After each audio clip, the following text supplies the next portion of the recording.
Okay, this is me narrating this video. I don't do very well with vocals, but I'm going to do this one. I'm going to do it without stopping or fixing any stutters. So the trip starts off at the Corn Palace in Mitchell, South Dakota. This place is decorated with corn, and all the pictorials are corn of various colors. It was just something to see along the way.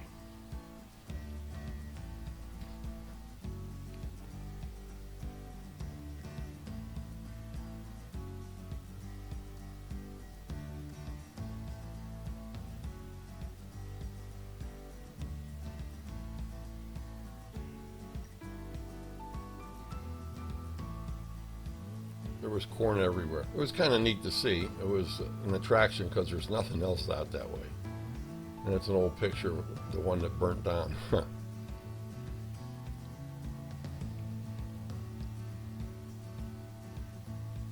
After the Corn Palace, we headed out to the Badlands National Park.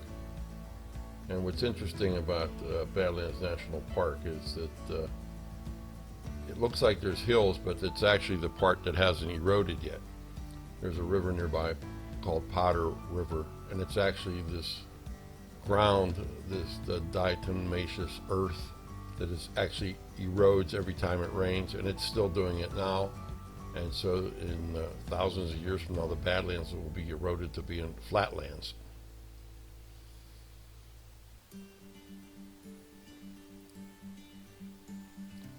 And it extends throughout the state. It's huge.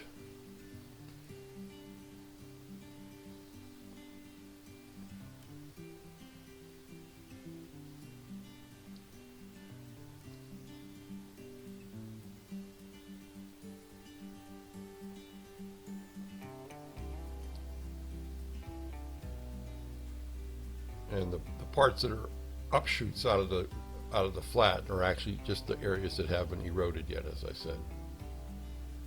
There was a visitor center there with videos, or shows and displays, and all that was kind of interesting.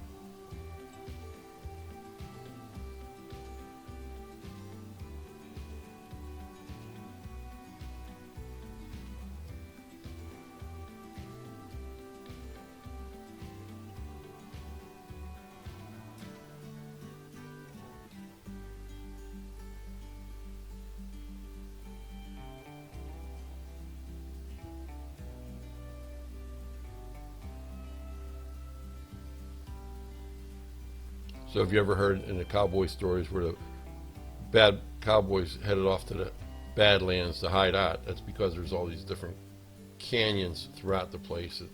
It's easy to get lost in there, and it's hard for anybody to go in and find you. From there we went over to Wall, and there's the Wall drugstore. The town is called Wall, and this drugstore was made like in 1930, and the guy offered free ice water for people passing by, and it became a major tourist trap.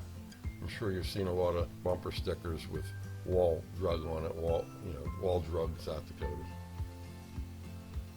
There's nothing in the town. We stopped over at Sturgis. It wasn't the Sturgis weekend, but it was just the town of Sturgis. Not much there without the other motorcycles.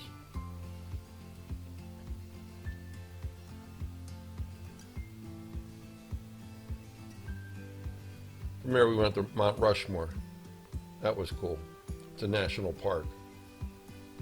This is like the next day or so.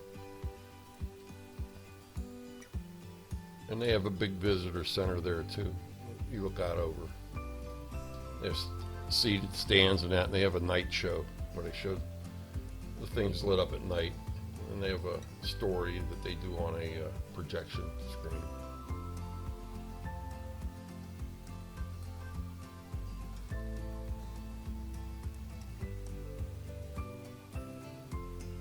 This is inside the display area. Remember, we took a bike ride, and they have these tunnels along the roads up there that when you go through the tunnel, it actually shoots straight through so you can see Mount Rushmore through it.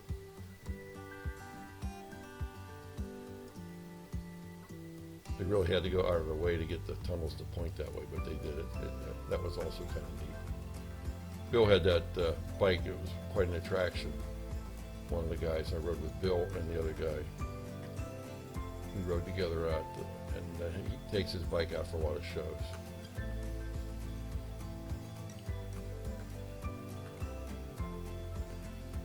We rode around some of the parks. We headed over towards State Park.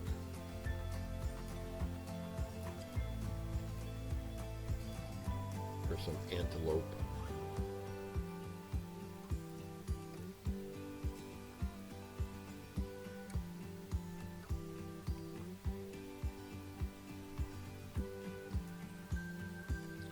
We went to Custard State Park. It's a state park, not a national park, and they had a lot of buffalo there that you could go up to and see.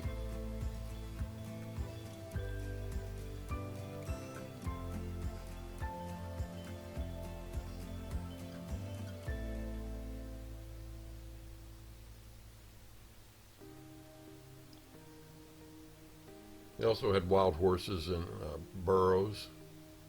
And at times when the people feed them, they come out on the road, and naturally you sort of have to stop. They don't want you running over them.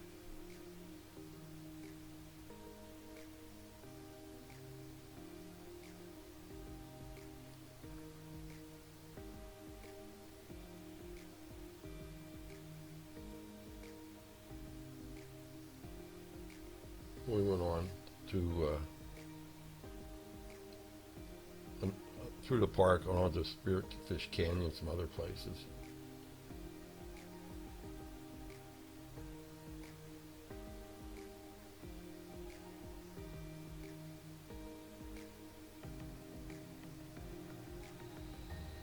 So this is Cody, the town of Cody.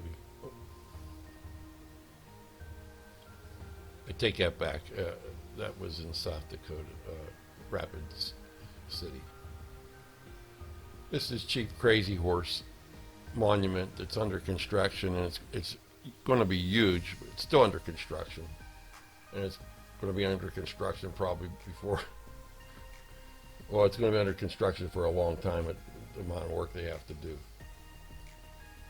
Like, I'll be dead before it gets finished. There's Bill.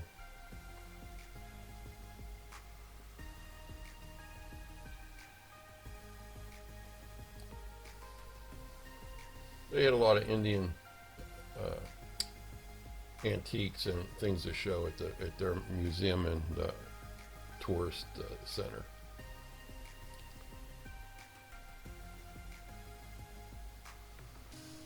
So that white statue before was what they want. This is what they want the mountain to look at when it's done.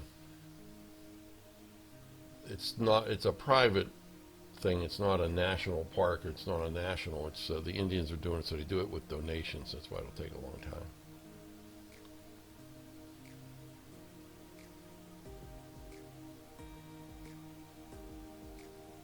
This is an area called the Needles Park, and it has to do with the way the mountain juts up like needles out of the sky. A really pretty area.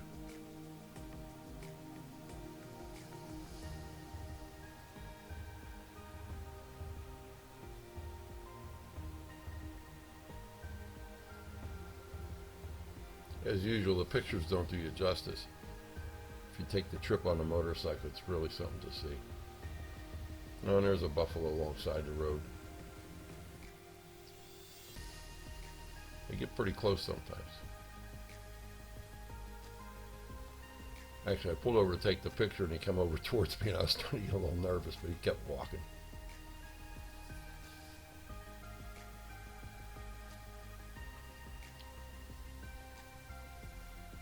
One of the many lakes up in that area. Here's some pictures of the faces at night on Mount Rushmore.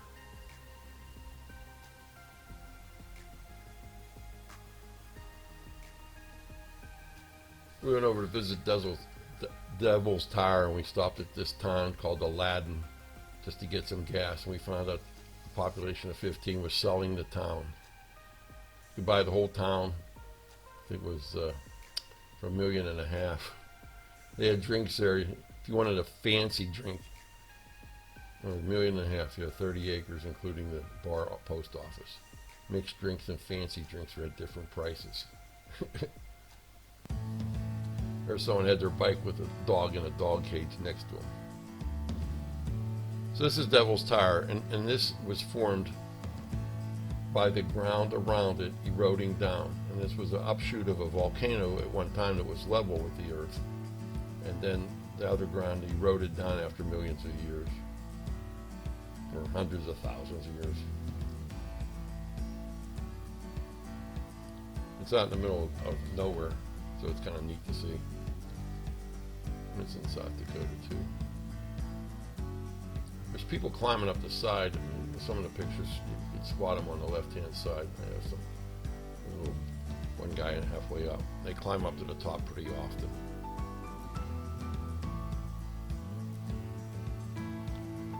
And there was these little groundhog things all over the place.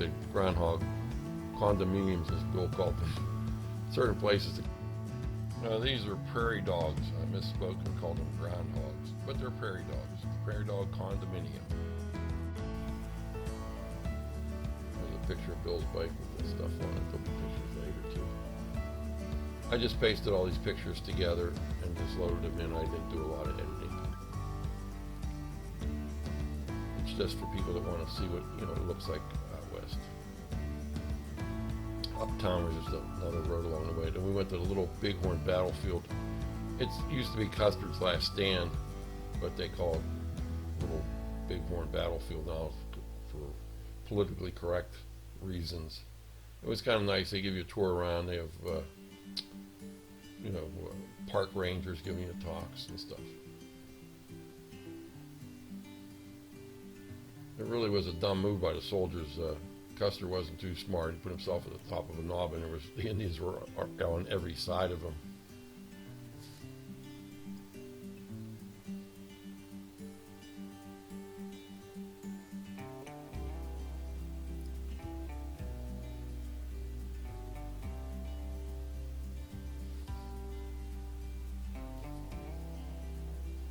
At that point, the Indians were kind of pissed off because they got pushed into that area, into reservations, and that was like the final straw. There were snakes around here. That's where the soldiers died. Again, like I said, they put themselves on top of a hill with no way out, and that's how they got. And the Indians came from all around, and they were on every direction. So it was just a matter of time before they were going to get wiped out.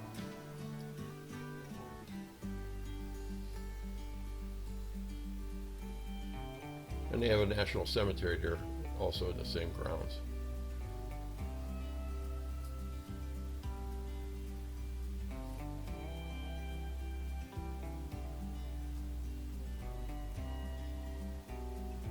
They had a visitor center too. Kind of interesting to see how much area was actually occupied by the Indians at that time.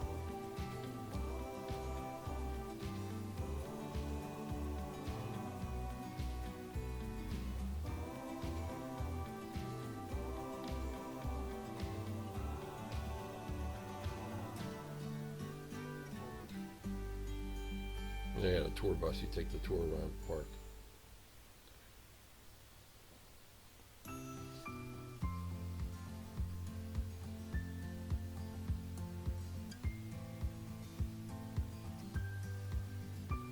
There's Bill and Larry.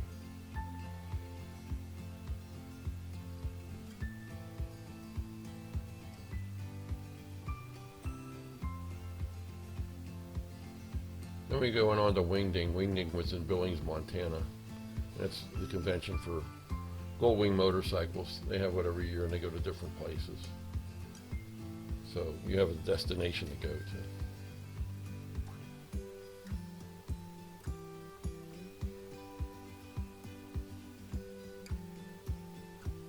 So being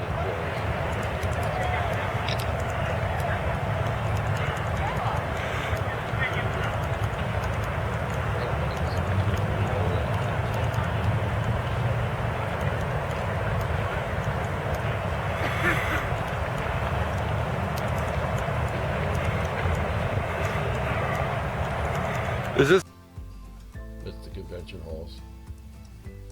And the bikes were lined up for some competition. We took a ride one day up to up and around Montana. We went over to Beartooth Pass, went our way to Cody to go to Yellowstone after Wingding. It was interesting. It goes up to 10,000 feet.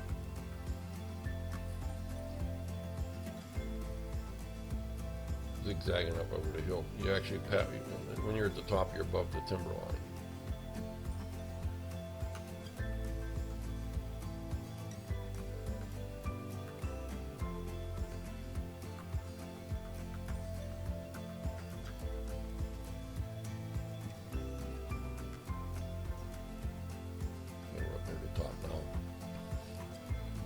They call it Beartooth because one of the mountains across the way looks like a bear's tooth. Again, it's one of those things that you do it on a motorcycle and you see all of it. It's really something to see. It's hard to show people with pictures. Even way up there, there's a lot of mountain lakes that are isolated.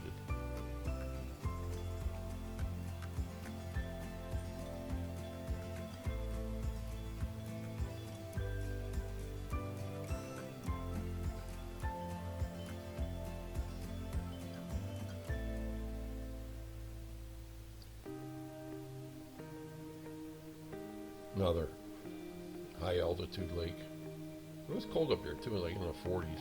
So there's that bear tooth on the horizon there, bear's tooth. I tried to zoom it. There's my bike with the elevation sign behind it. And there's Bill and Larry. They got their bikes with the elevation sign too as a keepsake. At 10,000 some feet, it's pretty high up. You could actually tell the air was thinner.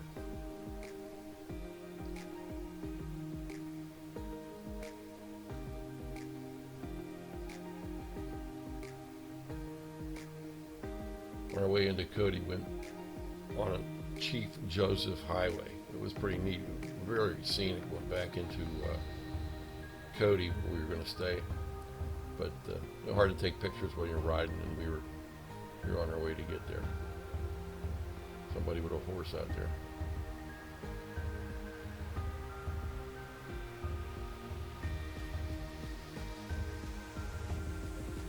This is Cook City, northern tip of Yellowstone.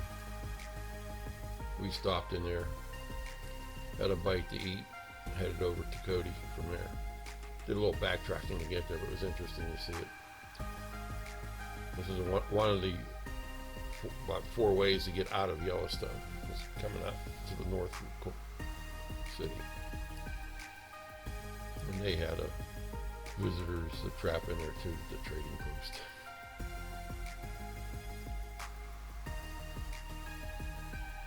And we ate at that cafe. It was pretty good.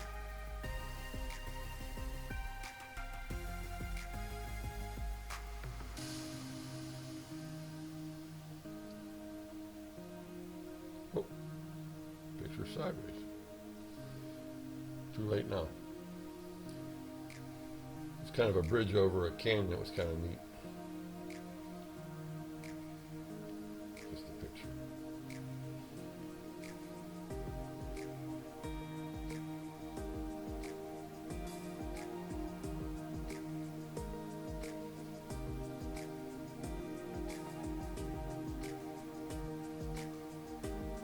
This is the way the Indians were made to go to, go to their new reservation over this pass.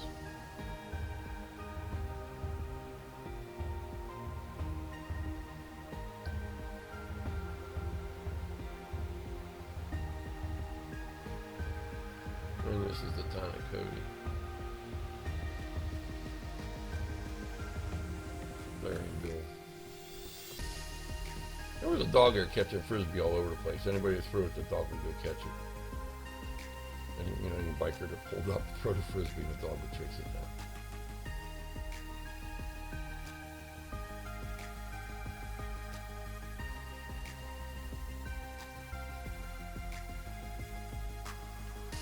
Our way into Yellowstone, getting gas.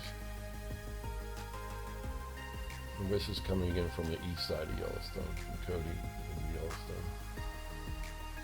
Very picturesque ride going in that way. But we weren't stopping to take pictures at that point. There's the entrance to the park. And there we are.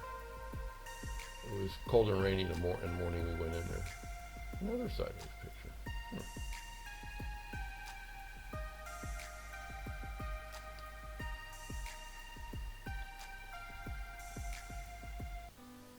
Buffalo used the highways like the people did. It's interesting. I guess going through the woods was a pain in the butt. I'd rather walk on a highway.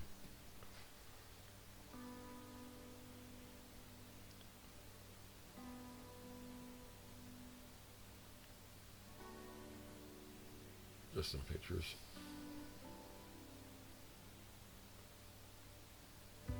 Yellowstone's very interesting to see.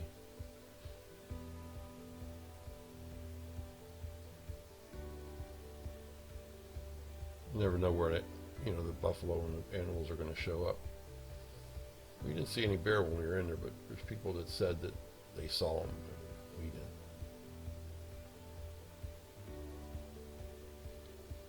Some of the sulfur springs. There's all types of volcanic, water events, geysers and hot springs and such.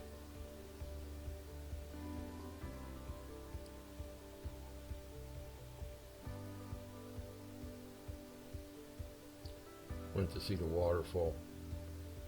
Yellowstone waterfall was really neat from a viewpoint that they have for visitors.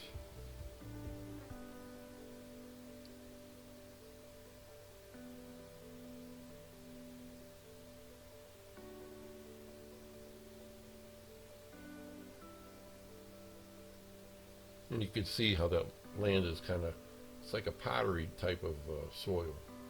It's not like rock hard or like granite or anything, so there's a lot of erosion. Well, took a lot of pictures of the waterfall, I take it, I guess. It was nice. Some Indian writing on the rocks there.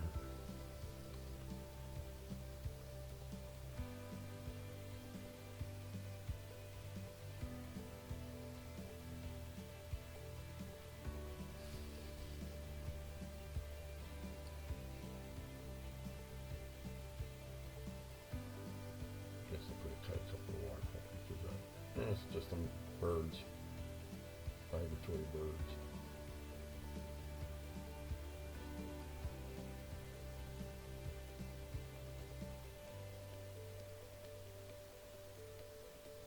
One of the pools of water, it comes up, it's hot water, it's sulfur, but you can see through that blue, it's real deep. It was kind of neat to see.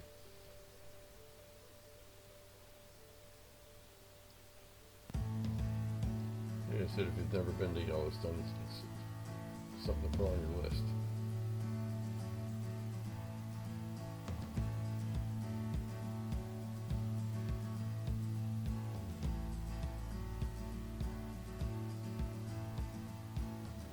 There are boardwalks everywhere, so you don't have to screw up the terrain because all those people would be eroding the ground around the ponds.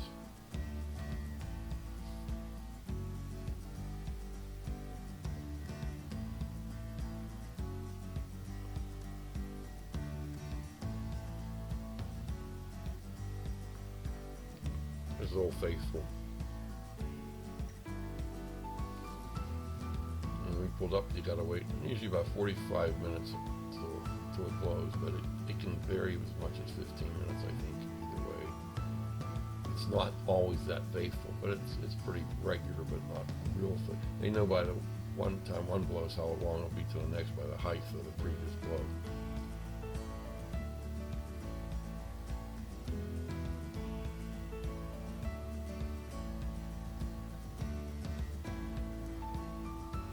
Video coming up of it rather than just a still frame.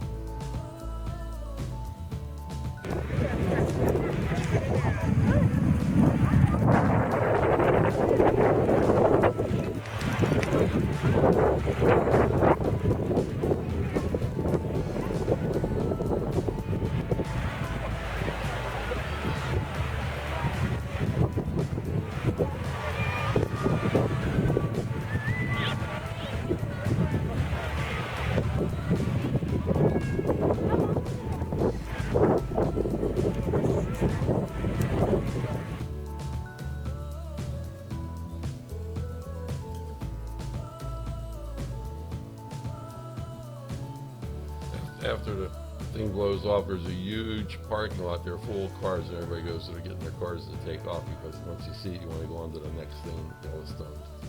So it becomes an instant traffic jam right after the thing blows.